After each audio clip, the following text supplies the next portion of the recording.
Hey everyone, this is Jim and welcome to episode 4 of the Turing Test. I hope you're well, guys. Hope you had a good few days. We're between levels, I guess you could say. We're in the crew quarters. We left off here in Sarah's room. Looks like she hasn't been sleeping here for a while. There was this little note. I don't know if you last episode paused to have a look. I just had a quick read through it now. Sort of discussing Turing and the Turing Test and things in there. Bit of philosophy, really. Sarah's musings there. There was this little note I think we missed last time. Strange thermals on the west side of the crater. Okay. And just when I was getting ready to start this episode, I think we missed another little post-it note over here. So this is the captain's room that we can't get in. But there's another little note there. Can we... Don't touch. This is the 5th time. Okay. Yeah, we missed that last episode. And I even missed it when I was watching back last episode. And I only just noticed it now when I was getting ready to record this episode. Yes. Alright, we'll keep making our way through before we move on. So, Dr. Soichi Yu and Miguel. We'll go to Dr. Oh, this is Miguel. Hang on. Oh, I'm looking the arrows in the wrong direction. It's okay.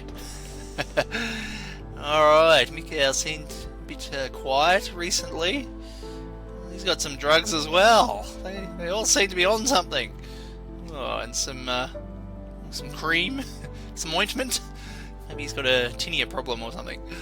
Paintbrushes. Oh, we got a bit more text. That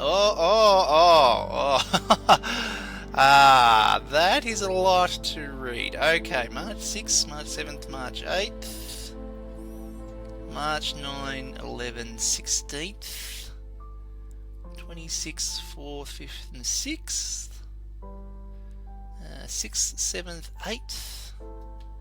Okay, pause the video during that scrolling if you want to have a read.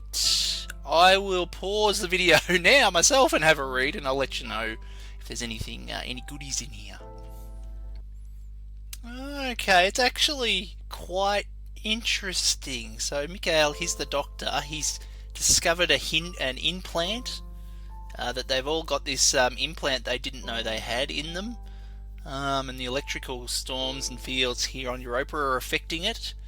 But these sort of Tom seems to have discovered he's messing with it and has been encouraging the team to be angry with Mikhail, but and then he tried to cut it out of himself, and he ended up having to he lost his hand in the operation somehow by cutting out a brain implant.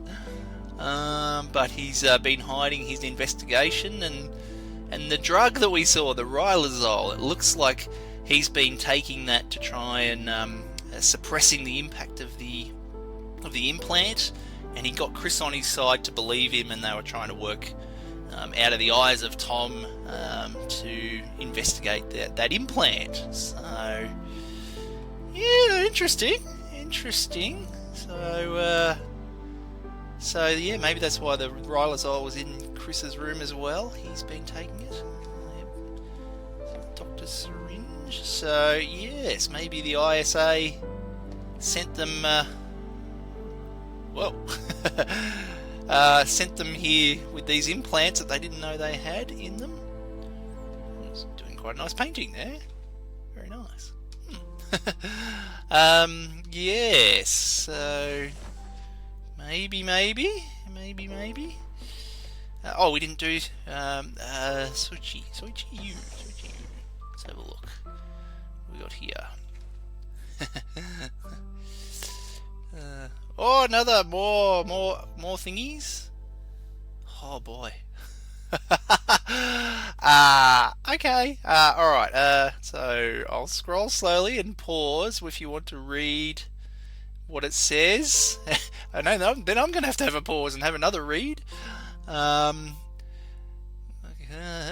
Just at a glance, without having read it, looks like some things to do with the organism.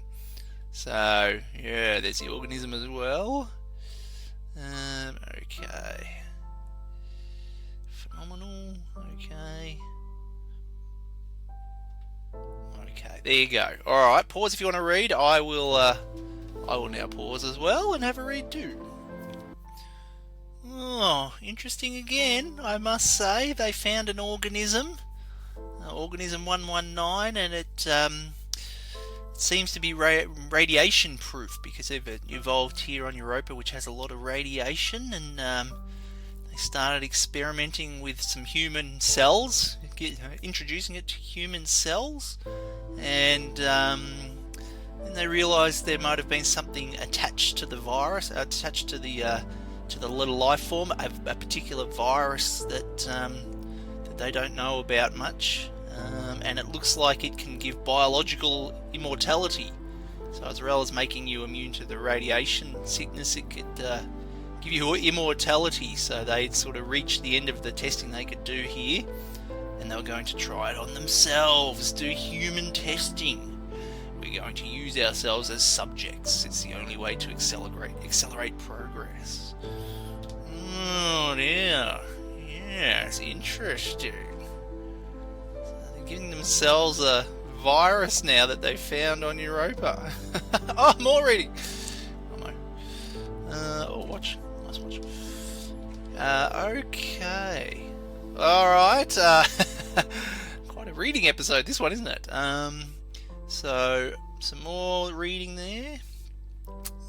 So pause if you want to read those. And there. Okay. And I shall pause and have a read too.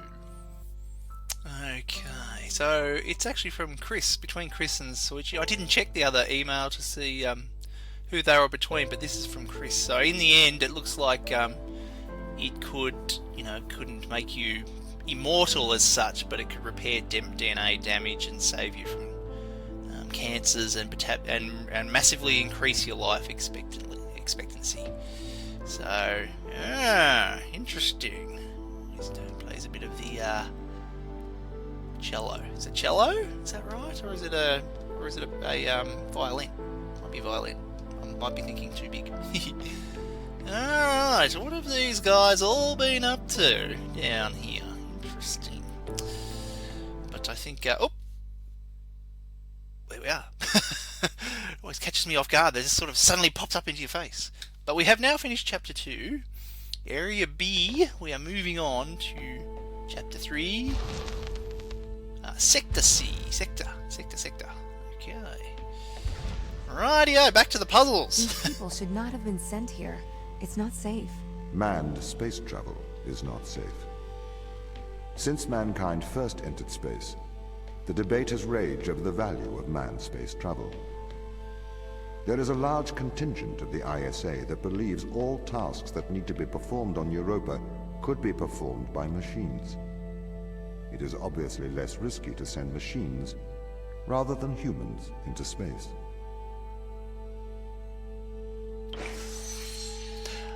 Oh. Okay. Can I just put you down there, by the way, and leave it? Does that stay on the pressure plate? It does. Right. Okay.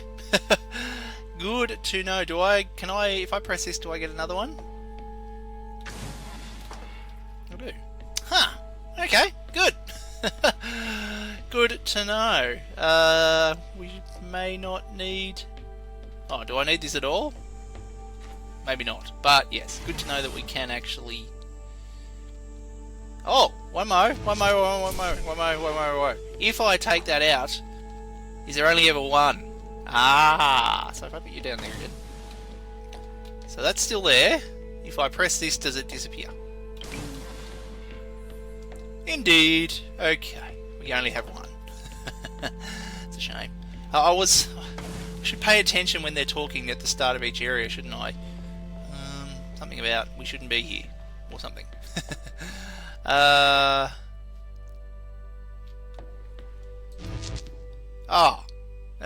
on, how did that open?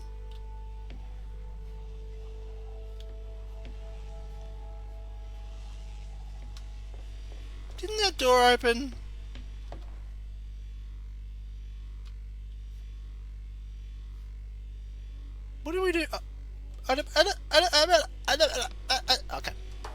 alright, I've got it. I confused myself for a minute there. Okay, that door was open when the power was on. Right. We need the power back there to be on. So I need to do something. You come here. You. Can we, like, chuck you? Oop. No. I haven't got it. Can we, like, throw this if I use the other button? I can't use any buttons.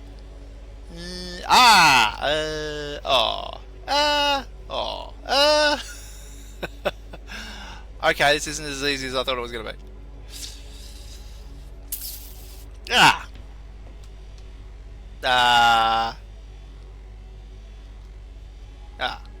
Oh no.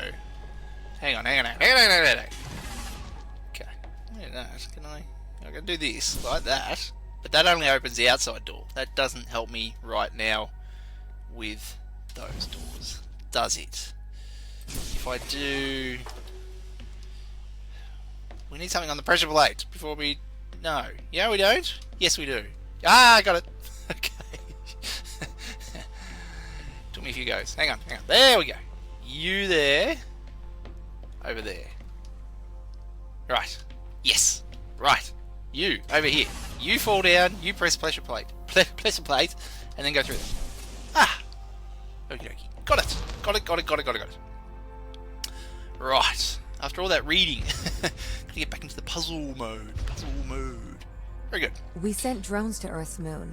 Scientists can remotely operate drones. If we did it there, why not here too? Teleoperation became possible on the moon when the communication latency was reduced to 1.4 seconds. The distance between the Earth and Earth's moon is approximately 1.3 light seconds. This enables near real-time control of drones by scientists. The story is different with Europa, as the distance between Earth and Jupiter oscillates between approximately 32 and 53 light minutes. It takes a very long time for Earth to communicate with Europa. Due to that distance, teleoperation will never be possible on Europa. Okay, but why not control drones from the satellite? Why not indeed? My systems can be teleoperated from Europa's satellite. That is when the communication lines are open. However, the advantages of human field workers apparently outweigh the risks.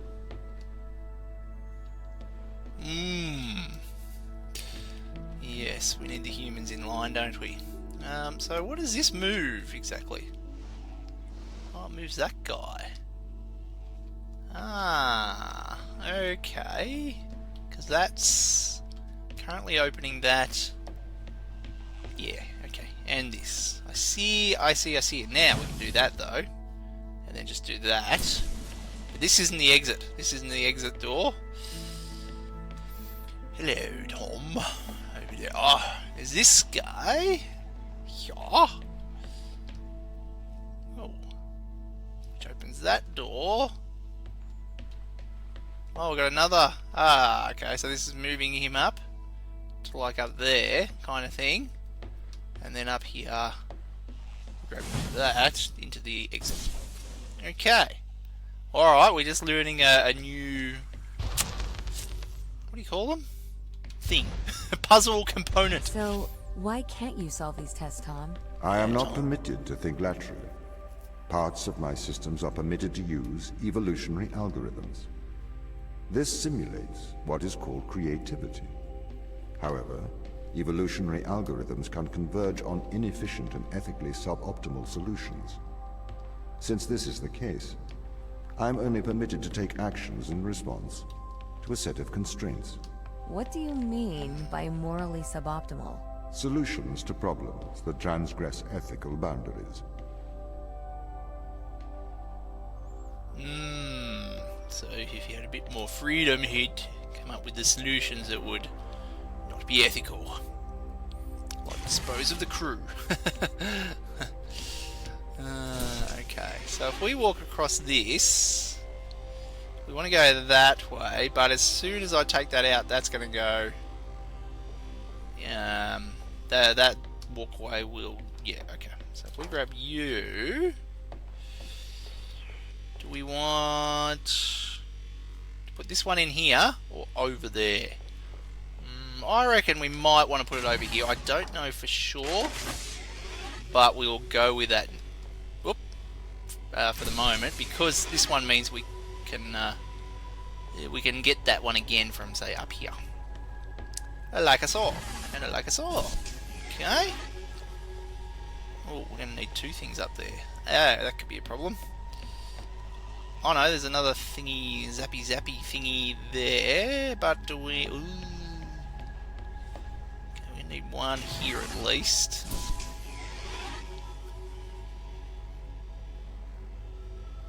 How do we get that guy out? Can I do this little tricky? Oh no! Yeah, this is an immediate shot. It doesn't let me do the sneaky. Okay, so...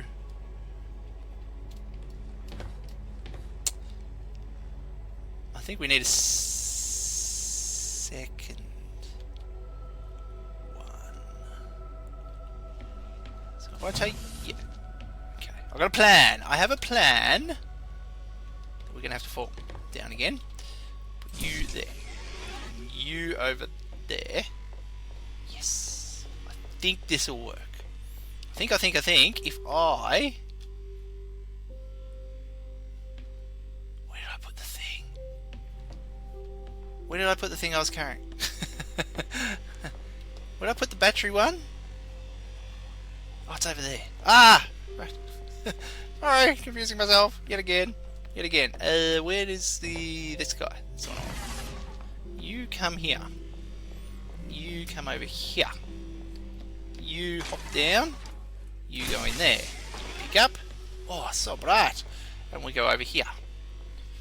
So, yes. And then you hop down again. Grab you, shoot you, pick up you, walk over you. Call you everything. You. And we put you there. Okay, then we grab you, put you over there, grab you, put you over there, and over here. Okay, gotcha. Oh, so bright. Oh, we've got some sunnies here on Europa for the bright lights. Whew. Puzzle all done. C24. Oh, that is all right. Speaking of bright. Why does a lack of creativity stop you solving these tests? Well, I contend that problem-solving is creativity. These human interaction tests are exercising your creative mind. I don't see how problem-solving is creative. Think back to the beginning of these tests, to the first puzzle you solved. It required you to throw a box through a window. Do you remember? Yeah, I think so. I simply had never thought to throw a box through a window. That is creativity, thinking outside of the box.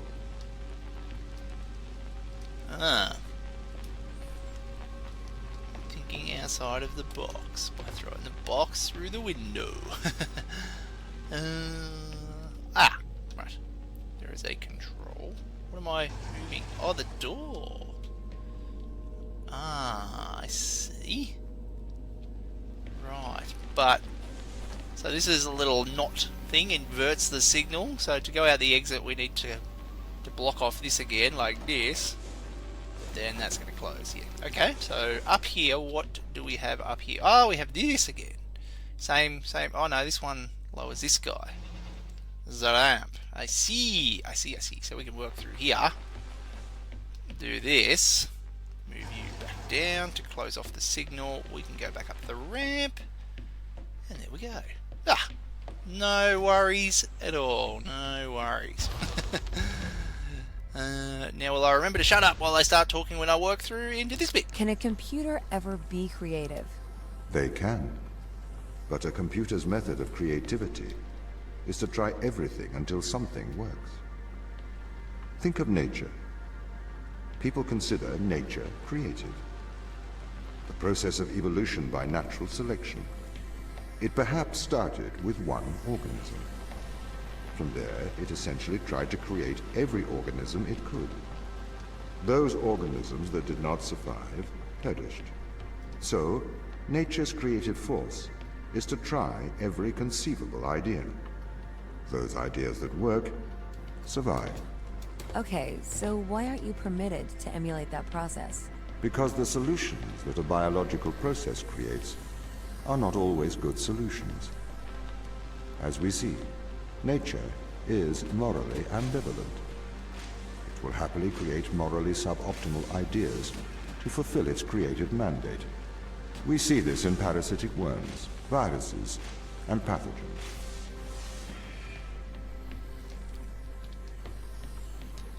Okay, morally ambivalent. So what did that shut down? That. Oh, I see. Okay. If I do this, then that does that guy. Ah, I see. I getcha. I getcha. It's just redirected the beam to a different spot. So then if we move this... Whoop! It's easy. Not too far. Just to... about the middle. There like that. And then we'll switch the beam back to the closer one. Like I saw. Oops. Up you go, Ava. Up, up, up, up. Whoa. Little double glitchy thing there. Then the beam should be on that side, so I can move this now all the way over. Oops. Over to there. Like so. And then... how do we turn this thing off again? That's just for that. Well, I can take that to get rid of the beams and put you into there to get rid of you. Oh, that turns that off. That turned that off too. Okay. Cool. Cool, cool. Done. There we go. Well, on that note, there's a door going open and closed. I think we'll call it there, guys. That can be the end of this episode. Hope you enjoyed it. Bit of backstory coming through there. It's quite interesting what they're up to here. It's still hard to know what's happened to everyone. There's a couple of stories going along there, but we'll just have to keep making our way through the puzzles and find out. Hope you enjoyed it, and we'll see you next time. Bye bye.